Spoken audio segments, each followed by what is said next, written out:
আসসালামু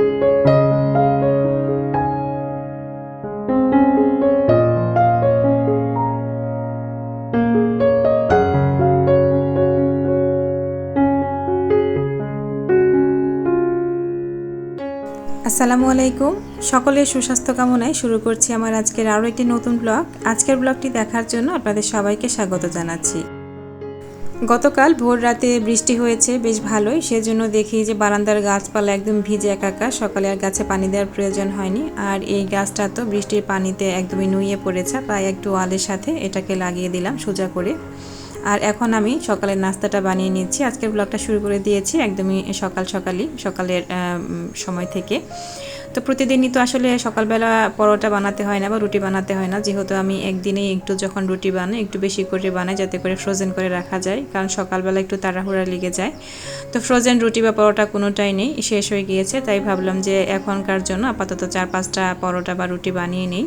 ফারিনের বাবা যেহেতু অনেক সকালবেলা বাসা থেকে বের হয়, সে 6:30টার দিকে রেডি হয়ে 7টার মধ্যে বাসা থেকে বেরিয়ে যায়, সেজন্য সকালে উঠে পরোটা বানাতে গেলে একটু দেরি হয়ে যায়। তো আজকেও কিন্তু খুব তাড়াহুড়া করে সেজন্য আমি 4-5টা করে পরোটা বানিয়ে নিলাম। সেজন্যই সবসময় চেষ্টা করি ফ্রিজে ফ্রোজেন পরোটা বা রুটি রাখার জন্য। এখন হচ্ছে ডিম ভেজে নিচ্ছি। তো ভিডিওর এই পর্যায়ে আপনাদেরকে সেই কথাটি আরও একবার মনে করিয়ে দিচ্ছি। আমার আজকের ভিডিওটি যদি আপনাদের কাছে ভালো লেগে যায় তাহলে প্লিজ অবশ্যই আমার ভিডিওটিতে একটি লাইক দিয়ে দিবেন। আর এখনও যারা আমার চ্যানেলটিকে সাবস্ক্রাইব করেননি, আমার চ্যানেলটিকে সাবস্ক্রাইব করে পাশে থাকা বেল বাটনের অল অপশনটি সিলেক্ট করে দিবেন। এতে আমার পরবর্তী ভিডিও নোটিফিকেশনগুলো আপনাদের কাছে পৌঁছে যাবে এবং আপনারা সেটা সময় ও সুযোগ করে দেখে নিতে পারবেন। আর অলরেডি যারা কাজগুলো করে দিয়েছেন আপনাদের সবাইকে জানাচ্ছি অসংখ্য ধন্যবাদ। ব্যালকনির দরজায় যে হ্যাঙ্গিং মানি প্লান্টটা আছে সেটাকে একটু নামিয়ে পানি দিব সেজন্য ভাবলাম। আর দেখি যে কিছু পাতা মরে আছে। বাইরে যেহেতু বৃষ্টি হয়েছে, বাইরের গাছপালাগুলোতে ভিজেছে বৃষ্টির পানিতে, কিন্তু এটা যেহেতু ভিতরে ছিল, মাটিগুলো একদমই শুকিয়ে আছে। তো ভাবলাম যে এটাকে একটু পানি দিয়ে তারপরে ঝুলিয়ে রাখি।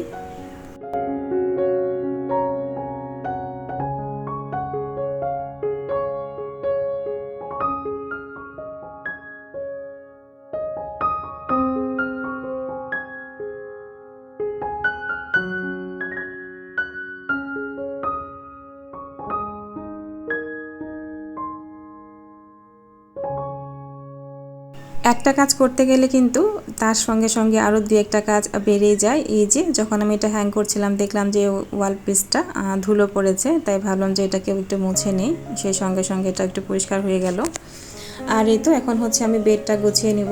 সকালে নাস্তা করার পরে যে প্রথম কাজ হয় বেডরুমটা গুছিয়ে নেওয়া ভালো করে। তো এই তো বেডের অবস্থা কিন্তু একদমই এলোমেলো। প্রতিদিনের সকালটা শুরু হয় কিচেন থেকে অথবা ব্যালকনি থেকে, গাছপালায় পানি দেওয়া অথবা সকালের নাস্তা বানানো থেকে, এবং তারপরে কিন্তু চলে আসি বেডরুমে বেডটা গুছাতে। তারপরে শুরু হয় একে একে সবগুলো ঘর গুছিয়ে নেওয়া। আর সকালবেলার এই কাজগুলো আমি কিন্তু খুব তাড়াহুড়ো করে নেই, যেহেতু মেয়েকে আবার স্কুলে পাঠানো, তারপরে স্কুল থেকে আনতে যাওয়া, তো সব কিছু এর মধ্যেই করতে হয়। আমি সব সময় যেটা চেষ্টা করি যে সকাল থেকে শুরু করে দুপুরে মেয়েকে আনতে যাওয়ার আগে যে 2-3 ঘন্টা সময় থাকে, এর মধ্যে যাতে আমার সংসারের সমস্ত কাজগুলোকে আমি শেষ করতে পারি, যাতে করে বাইরে থেকে আসার পরে সংসারে তেমন কোনো কাজ আমাকে না করতে হয়। কারণ বাইরে থেকে আসার পরে আমার অনেক বেশি ক্লান্ত লাগে, তো বাইরে থেকে আসার পরে আমার কোনো কাজই করতে ইচ্ছা করে না বাসার। তো সেজন্যই একদমই সকাল থেকে শুরু করে বাইরে যাওয়ার আগ পর্যন্ত একদমই রোবটিক গতিতে বাসার সমস্ত কাজকর্ম শেষ করার চেষ্টা করি। আর সকাল থেকে এই সময়ের মাঝামাঝি দেখা যায় কোনো ধরনের রেস্ট আর নেওয়া হয় না। সেই সঙ্গে হচ্ছে ফোনটাকেও স্ক্রলিং না করার চেষ্টা করি, বা কারো কাছে ফোনও আসলে এই সময়টাতে তেমন একটা দেওয়া হয় না। কারণ আমি দেখেছি যখনই ফোনটাকে 5 মিনিটের জন্য একটু হাতে নিই বা একটু ফোনে 5 মিনিটের জন্য সময় কাটাবো ভাবি, দেখা যায় কীভাবে যেন 10 মিনিট আধা ঘন্টা এমনিতেই চলে যায় 5 মিনিট করতে করতে। তো সেজন্যই এগুলোকে একটু অ্যাভয়েড করার চেষ্টা করি, এতে করে দেখা যায় আমার টাইমলি কাজগুলো হয়ে যায়। এই তো এর মধ্যে কিন্তু আমি বেডটা গুছিয়ে নিয়েছি, আর বেড সাইড টেবিলের কাপড়টার উপরে ধুলো পড়েছে, যেহেতু বিছানা ঝাড়ু দিয়েছি, তাই এটাকে একটু ঝেড়ে আবার হচ্ছে উপরে রেখে দিলাম। এখানে আমি যে বিল্ডিংটাতে থাকি তার পাশে কিন্তু বিল্ডিংয়ের গা ঘেঁষে যে আরেকটা বিল্ডিং, এ ধরনের কিন্তু নেই। তো যাতে করে দেখা গিয়েছে পরিবেশটা খুব বেশি শান্ত এবং খুব বেশি নির্মল ছিল। কিন্তু ইদানিং হচ্ছে চতুর সাইড থেকে দেখতে পাচ্ছি যে কনস্ট্রাকশনের কাজ শুরু হয়ে যাচ্ছে, হয়তো এই শান্ত নিরিবিলি পরিবেশটার খুব বেশি দিন পাবো না। আর সেই সঙ্গে সারাক্ষণ হচ্ছে কনস্ট্রাকশনের কাজ চলতেই থাকে, তো যার জন্য দেখা যায় অনেক বেশি শব্দ আসতে থাকে চারপাশ থেকে। আর এই তো দেখতেই পাচ্ছেন আমার মেয়ে হচ্ছে লিখতে লিখতে সে ড্রেসিং টেবিলের উপরের অংশে বসে লেখাপড়া শুরু করে দিয়েছে। বাচ্চা মানুষ থাকলে যেটা হয়, ঘরের দেওয়াল বলুন আর আসবাবপত্র বলুন কোনো কিছুই কিন্তু ফাঁকা থাকে না, সব কিছুতেই তাদের আঁকে ঝুঁকে চলতে থাকে। তো যাই হোক, এর মধ্যে কিন্তু আমি আমার ড্রেসিং টেবিলটাকেও মুছে নিলাম আর মুছে এর উপরের জায়গাটা একটু গুছিয়ে রাখলাম। খুবই সিম্পলভাবে এটাভাবে গুছানো থাকে আর ভিতরে দেখা যায় অর্গানাইজারের ভিতরে জিনিসপত্রগুলো রাখা থাকে, এলোমেলো থাকে যেহেতু। তো এই তো এরপরে হচ্ছে বেড সাইড টেবিলটাকে আমি হচ্ছে একটু মুছে নিচ্ছি। অনেক ধুলো পড়েছে, এটার উপর একটু দাগও পড়েছে যেহেতু অনেক সময় এখানে ফরেন খাবার এনে খাই। তো এই তো আমি একটু এটা ভালো করে পরিষ্কার করে নিচ্ছি। অনেক ধুলো জমে গেছে, একদমই ধুলোগুলো লেগে লেগে আছে। তো যাই হোক, এর উপরে একটা কাপড় বিছিয়ে দিয়ে কাপড়টাকে একটু পরিষ্কার করে নিয়ে তারপরে হচ্ছে এখানে এই টেবিল ক্লকটা রেখে দিলাম। এটা যদিও বা ব্যাটারিটা নষ্ট হয়ে গিয়েছে, জাস্ট ডেকোরেশনের জন্য একটু রেখে দিলাম যেহেতু জায়গাটা ফাঁকা। বেডরুমটা গুছিয়ে এখন ড্রয়িং রুমে চলে এসেছি। ড্রয়িং রুমের সোফার যে কোশনগুলো এগুলো দেখা যায় ম্যাক্সিমাম টাইমই এলোমেলো থাকে যেহেতু এসে বসলে আর সঙ্গে সঙ্গে দেখা যায় ঘরের বাকি যারা আছে আমার মেয়ে এবং তার বাবা এগুলা ঠিকঠাক করে রাখে না। তারা তো রাখবে না, এটাই স্বাভাবিক। আর আমার মেয়ে তো অনেক ছোট, তো যাই হোক বাচ্চারা খেলবে এলোমেলো করবে, এটাই স্বাভাবিক, খুব বেশি স্বাভাবিক। আর বাচ্চার ঘর মানেই এলোমেলো হবে এবং সেটা আমাদেরই ঠিক করতে হবে। তো যাই হোক, সেন্টার টেবিলটার উপরে প্রচুর ধুলো পড়েছে, এটাকে একটু পানি স্প্রে করে সাবান পানি স্প্রে করে তারপরে হচ্ছে মুছে নিচ্ছি, সেই সঙ্গে নিচের অংশটা মুছে নিলাম।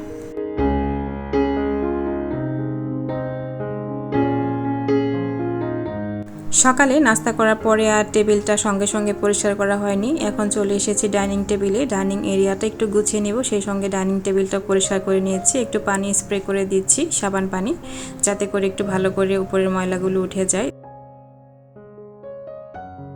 আমরা যদি সংসারে প্রতিদিন নিয়ম করে কিছুটা সময়, খুব বেশি না 2 থেকে 3 ঘন্টা প্রতিদিন নিয়ম করে দিই, বা সেই সময়টাতে যদি নিজের অলসতাটাকে একটুখানি দূরে সরিয়ে রেখে 2-3 ঘন্টা টানা একটু কাজ করি, সংসারের পেছনে একটু এফোর্ট দেয়, তাহলে কিন্তু আমাদের সংসারটা প্রতিদিনই পরিষ্কার পরিচ্ছন্ন থাকে এবং প্রত্যেকটা কাজও কিন্তু একদমই টাইমলি হয়ে যায়। নিজের টাইমটাও যেমন ঠিকঠাক থাকে, ঠিক সংসারের সবগুলো জিনিসপত্র কিন্তু পরিপাটি গোছানো থাকে এবং সেই সঙ্গে দেখবেন দিনের একটা সময় কিন্তু আপনি পেয়ে যাবেন আপনার রেস্টের জন্য।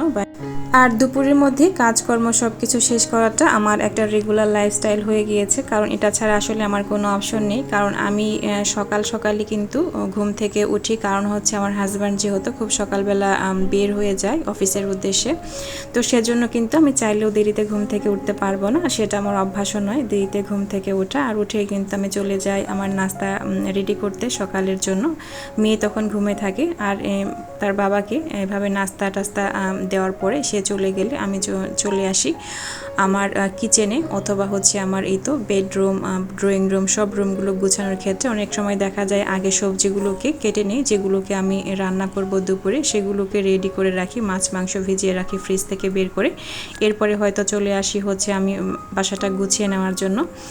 এবং তারপরে যেটা করি, মেয়েটা উঠলে ঘুম থেকে তারপরে তাকে স্কুলে দিয়ে এসে আমি দুপুরের রান্না শুরু করে দিই। আমাকে কিন্তু 1 ঘন্টা বলতে গেলে এর মধ্যেই রান্নাটা বেশিরভাগ সময় করতে হয়, 1-1.5 ঘন্টার মধ্যে।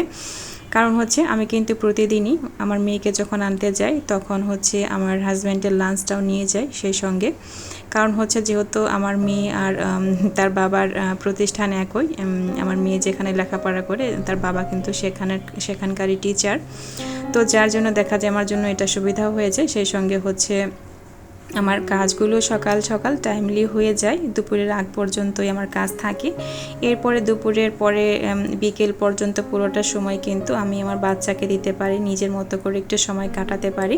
এই তো পুরো বাসাটা গুছানোর পরে হচ্ছে আমার বাসাটা এই তো ফাইনাল লুক, পুরো বাসাটা গুছিয়ে নিয়েছি পরিপাটি করে।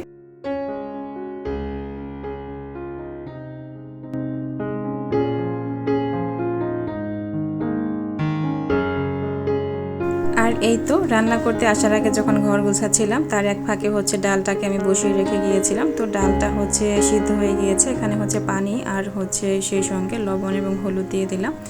আর এই তো সকালে কিন্তু আমি অফ ক্যামেরাতে হচ্ছে সবজিগুলোকে কেটে নিয়েছি, যা যা রান্না করব সব কিছু তো আসলে ভিডিওতে রাখা সম্ভব হয় না, এমনিতেই ভিডিওটা অনেক বেশি বড় হয়ে গিয়েছে। তো যাই হোক, আজকে রান্না করব হচ্ছে মুরগির মাংস, সেই সঙ্গে ঢেঁড়স ভাজি এবং তারপরে হচ্ছে পাবদা মাছ। আর ডাল তো রান্না হয়ে গিয়েছে অলমোস্ট, এখন হচ্ছে বাগার দিয়ে নিচ্ছি। আসলে আমি যেদিন ভিডিও করি সেদিন চেষ্টা করি যে হচ্ছে রান্না বান্না খুব কম রাখার জন্য ভিডিওতে একটা বা দুইটা আইটেম রাখার চেষ্টা করি, তা না হলে দেখা যায় যে ভিডিওতে এতগুলো রান্না বান্না দেখাতে কিন্তু অনেকটা সময় চলে যায়। তো যাই হোক, আমি সবসময় যেটা করি সময়টাকে একটু সেভ করার জন্য যখন আমি ডাল রান্না করি বা ভাত রান্না করি তখন কিন্তু আমি যখন ঘরের অন্যান্য কাজগুলো করতে থাকি তার এক ফাঁকে এসে আমি চুলোয় ডাল অথবা ভাত যেটাই রান্না করি না কেন সেটা বসিয়ে দিয়ে যাই। কারণ হচ্ছে ডাল এবং ভাত রান্না করার সময় কিন্তু সেখানে দাঁড়িয়ে থাকা বা নাড়াচাড়া করার তেমন কিছু নেই, সেজন্য কিন্তু নিশ্চিন্তে অন্যান্য কাজগুলো করা যায়। এই তো এর মধ্যে হচ্ছে ঢেঁড়স ভাজিটা আমি বসিয়ে দিয়েছি, অনেকটা হয়ে গিয়েছে প্রায়। এরপরে হচ্ছে আমি এই চুলোতে মুরগির মাংসটা বসিয়ে দিব এবং পাশের চুলোতে হচ্ছে পাবদা মাছ রান্না করে নিব। আর মুরগির মাংস তো আমি অ্যাজ ইউজুয়াল সবসময় যেটা করি যে প্রথমে হচ্ছে যেহেতু আমি ব্রয়লার চিকেন রান্না করছি সেজন্যই হচ্ছে আমি পেঁয়াজটার সঙ্গে একটু মুরগিটা ভালো করে ভেজে নিচ্ছি, সেই সঙ্গে হচ্ছে গরম মশলা যা কিছু দেওয়ার সব কিছু দিয়ে দিয়েছি। এতে করে দেখা যায় পেঁয়াজের সঙ্গে মাংসটা একটু ভাজা হয়ে যায়, এতে করে কিন্তু টাইমটা সেভ হয়ে যায় এবং হচ্ছে মুরগিটাকে আলাদা করে ভাজতে হয় না। অনেকে কিন্তু ব্রয়লার মুরগি যখন রান্না করেন আগে মুরগিটাকে ভাজেন তারপরে হচ্ছে রান্না করেন, মাঝে মধ্যে আমি ওভাবে করি, কিন্তু এভাবে রান্না করলে আমার কাছে মনে হয় টাইমটা অনেকটা সেভ হয়, যেহেতু একসাথে দুইটাই হয়ে যায়, পেঁয়াজটাও ভাজা হয়ে যায় সেই সঙ্গে মুরগিটাও ভাজা হয়ে যায়। তা না হলে আলাদা আলাদা করে ভাজতে গেলে কিন্তু সময়টা একটু বেশিই লাগে। তো এই তো যখন মুরগিটাও কিছুটা ভাজা হয়ে গিয়েছে এবং পেঁয়াজগুলো ভাজা ভাজা হয়েছে ঠিক সেই পর্যায়ে এসে সব ধরনের মশলাগুলো দিয়ে দিয়েছি। মুরগির মাংস রান্নার জন্য ঠিক যে মশলাগুলো আমরা দিয়ে থাকি, আর এভাবে রান্না করলেও আমার কাছে মনে হয় যে টেস্ট খুব ভালোই হয়, খারাপ হয় না। অন্যভাবে যে রান্না করি আগে মশলাটা কষিয়ে তারপরে হচ্ছে ভাজা মুরগিটা দিই, তার থেকে এটা কিন্তু খারাপ হয় না। আমার কাছে মনে হয় টেস্টটা যে কোনো অংশে কম হয় তা না, টেস্ট কিন্তু ভালোই হয়। তো আপনারা যারা এভাবে করেন না এভাবে ট্রাই করে দেখতে পারেন। আগে হচ্ছে পেঁয়াজটা কিছুটা ভেজে নিয়ে যখন হালকা ভাজা হয়ে যাবে তার মধ্যে মুরগিটা দিয়ে ভেজে তারপরে হচ্ছে সব ধরনের মশলা দিয়ে দিবেন, দেখবেন আমার কাছে তো মনে হয় যে খেতে বেশ ভালো লাগে। আমি কিন্তু এভাবে ম্যাক্সিমাম টাইম ট্রাই করি, তো আপনারাও ট্রাই করে দেখতে পারেন। আর সবগুলো মশলা দেওয়ার পরে মুরগিটাকে কষাতে দিয়ে দিয়েছি। আর এর মধ্যে দেখতেই পাচ্ছেন কিচেনের যে রান্নার কাজে ব্যবহৃত প্লেট বাটি যা কিছু ছিল থালা বাসন সব কিছু একটু ধুয়ে নিচ্ছি এই ফাঁকে। দেখা যাবে তা নাহলে রান্না যদি বসে আমি দাঁড়িয়ে থাকি বা অন্য সবভাবে সময় কাটাই তাহলে কিন্তু টাইমটা সেভ হবে না, আমি আমার টাইমলি খাবার দাবার কিন্তু রান্না করতে পারবো না এবং সেই সঙ্গে বাইরেও যেতে পারবো না।